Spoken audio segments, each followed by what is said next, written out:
paid team lead for a software engineering department. Not a manager, more like the guy who knows how all the pieces fit together. Our team was a well-oiled machine. 8 of us in total, all guys, had been working on the company's core product for years. We weren't just colleagues, we were a unit. We could solve a catastrophic server failure at 3 a.m., fueled by nothing but cold pizza and a shared sense of gallows humor. The work was complex, the pressure was high, and we loved it. Our department consistently had the highest performance metrics in the entire company. We were the guys they called when something was truly broken and millions were on the line. The unspoken leader of our group was Demir. He was the oldest guy on the team, probably in his late 50s. A man of few words, but when he spoke, everyone listened. Demir had been writing code since before I was born. His approval, a simple slow nod after you explained a solution, was worth more than any bonus or praise from the higher-ups. We had a rhythm, a system based on merit and mutual respect. Life was good, predictable, productive. Then the email landed in our inboxes, a corporate announcement about a strategic leadership reorganization. Our old boss, a decent guy who mostly left us alone because he knew we delivered, was being promoted to a position where he couldn't do any real work. His replacement was someone from outside the company. Her name was Louisa. The email was full of corporate buzzwords about her visionary leadership and her background in fostering inclusive and dynamic workplace cultures. A few of the guys chuckled. We'd seen these types before. They usually came in, changed a bunch of stuff that wasn't broken, then left a year later for a better paying job, leaving us to clean up the mess. We figured we'd just keep our heads down, keep delivering results, and wait her out. We were wrong. Her first day she called an all-hands meeting for our department. She walked in with a practiced smile, looking sharp in a business suit that probably cost more than my first car. She didn't ask about our current projects. She didn't ask about our technical challenges or our recent successes. She launched directly into a prepared speech. It was a masterpiece of corporate nonsense. She spoke about her mission to deconstruct the existing paradigms and challenge the structural biases inherent in the tech industry. She looked around the room, making eye contact with each of us. Then she said the line that made the air in the room turn cold. Frankly, I'm concerned by the lack of diversity here. A team that is this homogeneous is a liability. It's a sign of a deeply ingrained cultural problem, one that my tenure here will be dedicated to rectifying. Silence. You could have heard a pin drop. We all just looked at each other. We weren't a homogeneous liability. We were the most effective team in the company. I glanced over at Demir. He was just sitting there, completely still, his face an unreadable mask. But I could see the slight tightening around his eyes. The meeting ended with her telling us to expect a new era of accountability and change. The next few weeks were a slow crawl into madness. First came the mandatory workshops. We were all forced to attend multi-hour sessions on toxic masculinity in the workplace. A consultant, a woman who had never written a line of code in her life, explained to us how our problem-solving approach was adversarial, and our direct communication style was a form of microaggression. She told Demir, a man with 4 decades of experience, that his tendency to quietly analyze a problem before speaking was an example of weaponized silence. We had to sit there and nod as she explained that our entire professional dynamic, the very thing that made us so successful, was fundamentally toxic.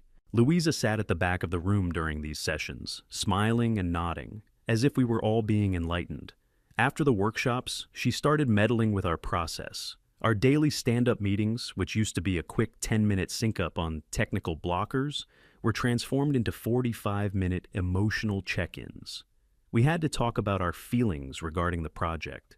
Any attempt to steer the conversation back to technical specifics was met with a gentle reprimand from Louisa about privileging technical discourse over human-centric collaboration. Our productivity, for the first time in years, started to dip. I tried to talk to her about it. As team lead, it was my job. I brought charts, performance data, project timelines. I showed her, in black and white, how the new processes were creating bottlenecks and causing delays. She looked at the data, then looked at me with an expression of pity. She explained that I was looking at the wrong metrics. The real success, she said, wasn't shipping a product on time. It was creating a psychologically safe and equitable environment. She suggested that my resistance to her changes was a sign of my own discomfort with relinquishing privilege. It was like talking to a brick wall that called you a bigot for pointing out it was a wall. Then came the announcement of her big initiative, the one she called the Future Leaders Mentorship Program. It sounded noble enough. The reality was something else entirely. Louisa informed us that she had personally hired 3 new junior engineers to join our team. We were in the middle of a critical infrastructure overhaul and desperately needed senior-level help. But we were hopeful. The new hires arrived a week later. 3 young women, all fresh out of school. One of them was Peyton. She seemed nice enough, genuinely eager, but you could tell she was completely overwhelmed. Her resume showed a degree in a field barely related to what we do, and a 3-month coding boot camp. She was being thrown into one of the most complex software environments imaginable. It was a recipe for disaster. Then, Louisa dropped the other shoe. In another team meeting, she announced the structure of the mentorship program. It wasn't optional. Every single man on the team was being assigned a mentee. Our primary job function was no longer engineering. It was training. Furthermore, our performance reviews, our bonuses, our very job security would now be tied directly to the progress of our assigned mentee. She said it was our responsibility to lift up the next generation of women in tech and actively work to dismantle the boys' club that she believed our team to be. The guys were stunned. We weren't teachers. We were builders, fixers, problem solvers. We were now being told that our decades of collective experience were valuable only in so far as we could transfer them to a handful of unqualified new hires. I was assigned to mentor Peyton. The first few weeks were excruciating. I would spend 8 hours a day trying to explain fundamental concepts that were prerequisites for even being considered for a job on our team. While I was drawing diagrams of basic database architecture for Peyton, critical alerts were pinging on my monitor from the systems I was supposed to be managing. I'd have to tell her to wait, quickly patch a production server that was about to go down, then return to explaining what a SQL join was. It was untenable. The whole team was going through the same thing. One of our best network engineers spent a whole week trying to teach his mentee how to properly configure a firewall, a task he could have done himself in 20 minutes. Demir was paired with a young woman who, according to him, argued that his coding style was patriarchal because it was too rigid. He didn't argue. He just sat there, looking at his screen, the life slowly draining from his eyes. Our team's velocity ground to a halt. We went from deploying major features weekly to barely being able to fix minor bugs. Client satisfaction plummeted. We started getting angry emails from other departments, asking why systems were suddenly so unstable. Cade had to spend most of his time in meetings, trying to explain the delays without throwing Louisa under the bus, which was becoming increasingly difficult.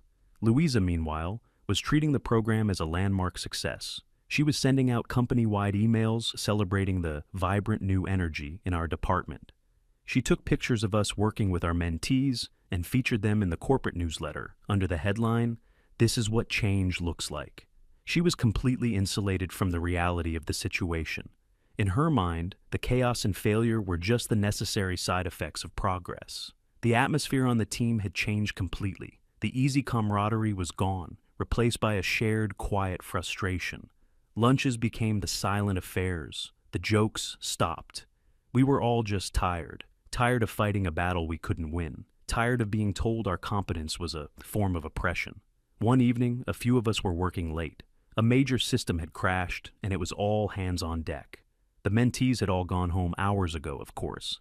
It was just the original team, the 8 of us, huddled around a monitor, trying to undo the damage caused by a bug that had slipped through because our code review process was now a mess. We finally fixed it around midnight. We were exhausted sitting in the dark office, the only light coming from the server rack LEDs. One of the younger guys, a brilliant engineer named Mark, just put his head in his hands. He said, "I don't know how much longer I can do this. I feel like I'm not even an engineer anymore. I'm a full-time tutor for someone who doesn't want to learn, and I'm being punished for it." Nobody said anything for a long time. Then Demir, who had been silent the whole night, spoke. "A good tool in the wrong hands is just a piece of metal," he said, looking at the server rack. That was it. That's all he said. But we all understood what he meant. We were the tool, and we were in the wrong hands. The situation came to a head a few months after the program started. We had a huge company-defining product launch scheduled. It was a project the team had been working on for over a year before Louisa arrived. It was our baby. In the final weeks leading up to the launch, it was clear we weren't going to make the deadline. The core logic was buggy, the infrastructure was unstable, and the whole thing was held together with digital duct tape. The reason was simple. The senior engineers who had designed it were now spending 80% of their time mentoring. I called an emergency meeting with Louisa. I laid it all out for her. I told her that, best case scenario, we needed to delay the launch by 6 months. Worst case scenario, the product as it stood would fail spectacularly, potentially costing the company millions and damaging our reputation beyond repair. I recommended we pause the mentorship program immediately and put all 8 senior engineers back on the project full-time. Louisa listened to my entire presentation without interruption. When I was finished, she smiled. Not a friendly smile. It was condescending, dismissive. She told me that she was disappointed in my failure of leadership. She said that a true leader would see this as an opportunity for the mentees to step up and take ownership. She accused me of trying to sabotage her program because I was threatened by strong, capable women. I was speechless. I had just shown her irrefutable proof that her policies were about to sink a flagship product, and she turned it into a personal attack on my character. She then said that not only would she not be pausing the mentorship program, she would be doubling down on it. The launch would proceed as scheduled, and she expected the mentees to be the ones presenting the final product at the launch event. It was a declaration of war. She wasn't just incompetent. She was actively trying to set us up for failure to prove her ideological point.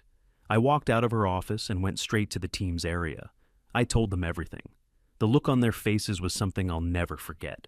It was a mixture of anger, disbelief, and finally, a strange kind of calm. The calm that comes when you realize you have no other options.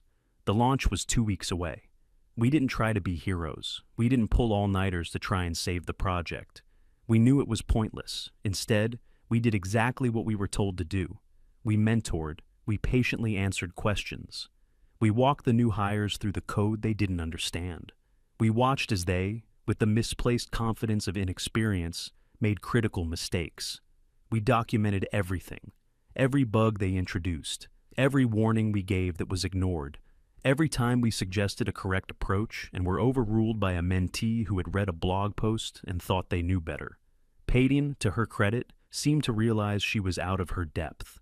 She came to me one afternoon, looking worried. She said, "Cade, are you sure this is ready? I ran a test, and the main data processor seems to be dropping about 30% of its packets." I looked at her and said, "That's a very good observation, Payton. You should bring that up with Louisa. It's your project now." She knew something was wrong, but she was too intimidated by Louisa to push back. The day before the launch, Louisa sent out a meeting invitation. The title was Final Team Alignment. The attendee list was interesting. It was just the 8 original male engineers. None of the mentees were invited, not even Payton. We all filed into the conference room. The mood was somber. We knew this was it, the end of the line. Louisa walked in, beaming with pride. She was practically glowing. She started the meeting by congratulating us.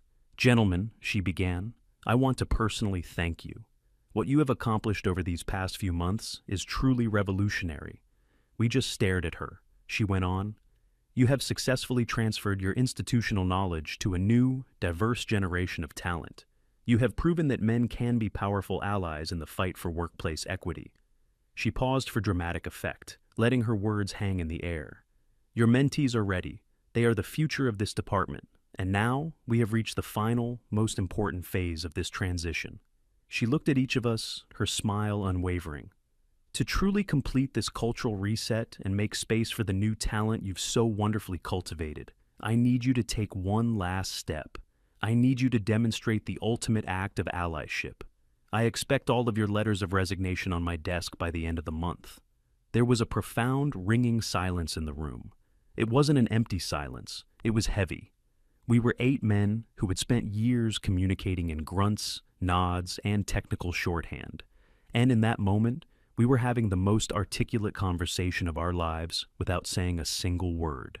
I looked at the guy across from me, another senior engineer. His eyes were wide, not with fear, but with a kind of stunned clarity.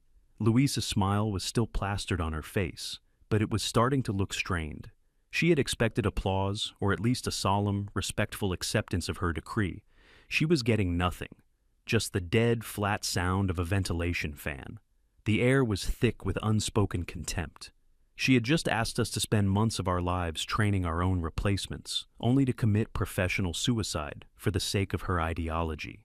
She didn't see us as people, as engineers who had dedicated our careers to this company. She saw us as a statistic, a problem to be solved, an obstacle to be removed. The first to move was Demir. He didn't sigh, he didn't make a sound.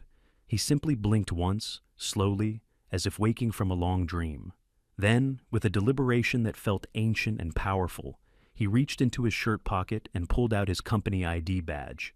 It was attached to a worn lanyard, the plastic scuffed from years of use. He didn't throw it. He didn't drop it. He leaned forward and placed it gently in the exact center of the polished conference table. The small clatter of the plastic hitting the wood echoed in the silent room like a gunshot. He looked directly at Louisa. His face was calm, impassive. He held her gaze for a solid 3 seconds. In his eyes, there was no anger. There was something far worse. Complete and total indifference. He had already written her off. Then he pushed his chair back, stood up, and walked out of the room without a backward glance. The spell was broken. The second engineer, a quiet guy who handled our database architecture, followed suit. He took off his badge, placed it next to Damir's, and walked out. Then the third, and the fourth. It became a silent, solemn procession. Each man stood up, placed his badge on the growing pile on the table, and left the room. No shouting, no arguments, no dramatic speeches. It was a quiet, unified, and absolute rejection of everything she stood for. Louisa's face had gone through a rapid series of transformations. The confident smile had vanished, replaced by a twitching, confused frown. Her eyes darted from one man to the next as they stood and left. A flicker of panic entered her expression, followed by a flash of indignant rage. She finally found her voice when there were only 3 of us left. "What do you think you're doing?" she stammered, her voice an octave higher than usual. "This is incredibly unprofessional. This is insubordination." The 5th man ignored her completely, placed his badge down, and walked out. Now it was just me and one other guy. "You can't just walk out," she screeched, standing up from her chair. "You are part of a critical project. You have a responsibility." The 7th engineer calmly put his badge on the pile. It now looked like a small, sad monument to our careers. He walked out. I was the last one. I stood up. Louisa's eyes were locked on me, wide and desperate. She looked like a general whose entire army had just vanished into thin air. "Cade, don't you do this," she pleaded, her corporate mask completely gone, replaced by raw panic. "You're the team lead. You need to show some leadership. You need to control your men." I looked at the pile of badges on the table. Then I looked at her. I didn't feel angry anymore. I just felt an immense sense of pity. She had no idea what she had just destroyed. She thought leadership was about giving orders and enforcing ideology. She didn't understand that the loyalty our team had was earned, not mandated. It was a bond forged in late-night deployments and shared victories, something her MBA could never teach her. "They're not my men to control," I said, my voice sounding calm and distant to my own ears. "And you're right. I do need to show some leadership." I took off my badge and added it to the pile. Then I turned and walked out of the conference room, closing the door softly behind me. The 7 other guys were waiting in the hallway. No one was talking. We just stood there for a moment, a group of suddenly unemployed engineers. Demir gave a single decisive nod. And just like that, we all walked over to our desks. We didn't make a scene. We didn't pack up personal belongings. We didn't want to give her the satisfaction of a dramatic exit. We simply logged out of our computers, picked up our jackets, and walked towards the exit. The 3 mentees were sitting at their desks, looking utterly bewildered. Payton stood up as I walked past. "Cade, what's going on? Where's everyone going?" she asked, her voice trembling slightly. I looked at her, and for a second, I felt a pang of sympathy. She was just a kid, caught in the middle of a war she didn't even know was being fought. "Louisa has an announcement," I said. "I'm sure she'll explain everything." We walked out of the building, past the security desk, and into the afternoon sun. It felt strange. I had walked out of that building thousands of times, but this time was different. It felt final. We stood in the parking lot for a moment. My phone started buzzing in my pocket. It was a text from one of the guys. Beer? A chorus of phones buzzed. We all ended up at a dive bar a few miles from the office. We sat in a booth, and for the first hour, nobody really talked about what happened. We talked about everything else. Sports, movies, stupid internet videos. It was as if we all needed to decompress, to remember what it was like to be normal people and not pawns in someone's corporate game. Then, the phone started ringing. First mine, it was Louisa. I silenced it and put the phone face down on the table.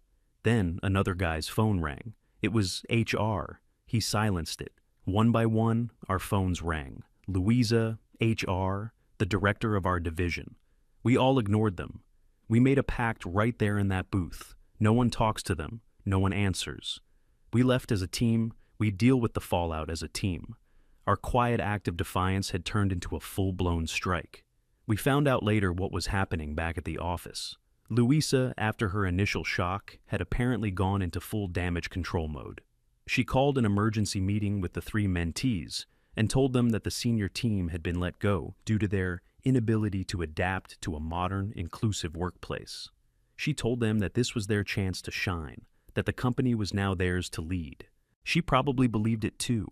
The first sign of trouble came about an hour after we left. A critical automated process that managed data backups failed. It was a finicky system that Demir had built years ago. He was the only one who truly understood its quirks.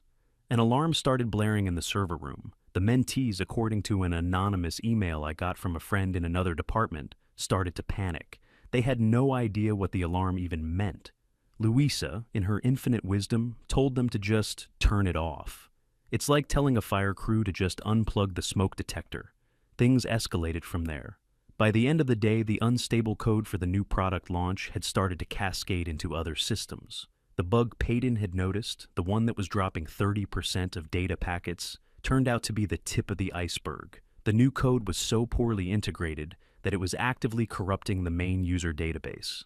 The monitoring dashboard, which we normally kept a pristine green, apparently lit up with so many red and yellow alerts that one of the mentees thought the monitor itself was broken. The next morning, the day of the big launch, the entire company was in chaos. The product wasn't just delayed, the entire platform it was built on was now unstable. Customers were calling, complaining that their data was missing, or that the service was down entirely. Louisa was apparently running around the office, shouting at the mentees to fix it, as if fixing a multi-million-dollar software platform was something you could do by trying to turn it off and on again. She was trying to call us, over and over. Voicemails filled up. Desperate emails were sent, first demanding we return to the office, then pleading. We ignored them all. We were at another bar, watching the disaster unfold through secondhand text messages and emails from sympathetic colleagues. It was a strange feeling, vindicating, but also sad. We had built those systems. We had poured our lives into them. Watching them burn was like watching your own house catch fire. But we knew we couldn't go back. The foundation was rotten. The climax came around noon. The owner of the company showed up. He was an old-school guy, the man who had started the company in his garage 30 years ago. He was mostly retired, only coming in for major events. He had planned to be there for the triumphant launch of the new product. Instead, he walked into a war zone. He saw the panic, the red alerts on every screen, and the complete absence of his entire senior engineering team. He was a sharp guy. He knew something was fundamentally wrong. He found Louisa in her office, where she was apparently on the phone with the company's lawyers, trying to figure out how to sue us for abandonment. The owner walked in and hung up her phone. He asked her one simple question. What happened? Louisa, cornered and desperate, made her final fatal mistake. She lied. She launched into a tirade about how the male engineers had sabotaged the launch. She claimed we were bitter and resentful of the talented young women she had brought in. She said we had staged a toxic coordinated walkout to undermine her authority and prove that women couldn't succeed without men. She painted herself as the victim of a misogynistic plot. The owner listened to her entire speech patiently. When she was done, he looked at her and said, "So, The 8 most dedicated, highest-performing engineers in this company, some of whom have been here for over 2 decades, all decided to throw away their careers on the same day, right before the biggest product launch in our history, just because they don't like you. The logic was so simple, so undeniable, that it cut through all of her corporate jargon. She started to stammer, but the owner held up a hand. He pulled out his own phone. "Let's find out," he said. A moment later, my phone rang. The caller ID was a name I hadn't seen in years. The owner. I looked at the guys. They all nodded. This was the one call we had to answer. I picked it up. "Hello? Cade?" The owner's voice was calm and steady. "I'm in Luis's office. I've put you on speakerphone. Can you please tell me, in your own words, why you and your entire team resigned yesterday?" I took a deep breath. I didn't yell. I didn't accuse. I just stated the facts, calmly and professionally. "Yesterday afternoon, Luisa held a meeting with the 8 male engineers of the department," I began. "She thanked us for training our replacements over the past few months. Then she told us that, as a final act of allyship, she expected us all to submit our resignations by the end of the month to make room for more diverse candidates." I paused. The silence on the other end of the line was deafening. "We were told our work here was done," I continued, "so we complied with our manager's request and resigned, effective immediately." I didn't need to be in the room to imagine the scene. I had presented a simple, verifiable sequence of events. There was no room for interpretation. There was a long silence on the phone. Then I heard the owner's voice, no longer calm. It was cold as ice. He wasn't talking to me. "Get out," he said. I heard Louise's voice, shrill and panicked. "What? You can't. I have a contract. You have 5 minutes to clear out your desk." The owner's voice boomed through the phone.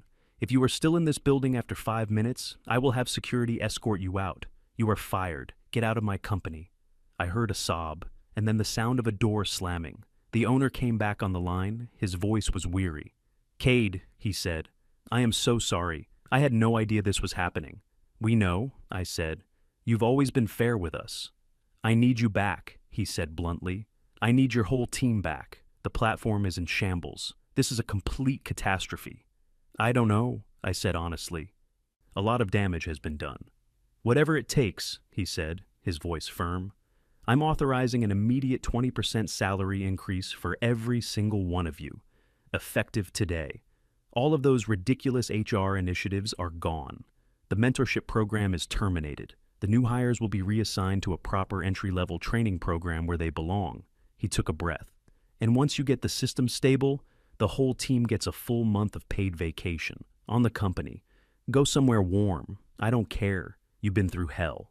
I looked around the table at the guys. They were all listening, their expressions a mix of shock and vindication. I saw Demir give another one of his slow, deliberate nods.